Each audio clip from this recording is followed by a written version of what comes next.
Dhurandhar cinema సంచలనాలు సృష్టిస్తోంది. ఒక అద్భుతమైన డిస్కషన్కు వేదికగా మారింది. చాలా చాలా చాలా అద్భుతమైన సినిమా. అయితే లెంత్ ఎక్కువగా ఉంది. ఇది మనకు వినిపించే ఫస్ట్ కంప్లైంట్. 3 గంటల 40 నిమిషాల పాటు ఈ సినిమా ఉంది. అబ్బా, అంతసేపు కూర్చొని చూడగలమా అని ఆలోచించే వాళ్లకు 2 ఎగ్జాంపుల్స్ ఇస్తాను.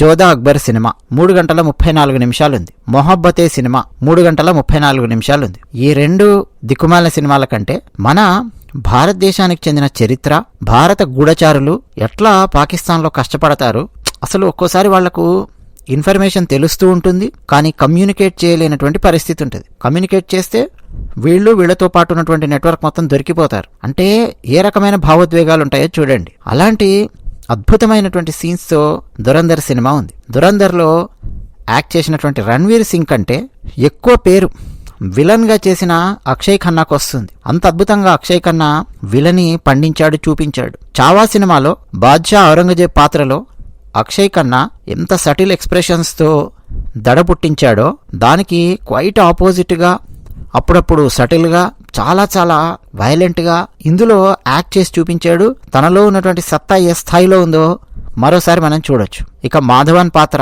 మన అజిత్ దోబల్ గారి పాత్ర సూపర్బ్ అండి.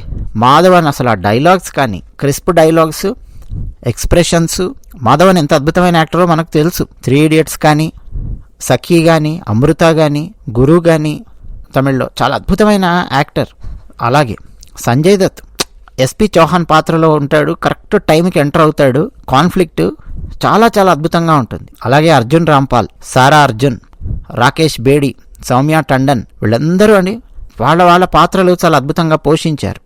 ఏదో ఉన్నారంటే ఉన్నారులే కాదు, ప్రతి కీలకమైన పాత్రలో యాక్ట్ చేసిన యాక్టర్ చాలా బాగా యాక్ట్ చేశారు.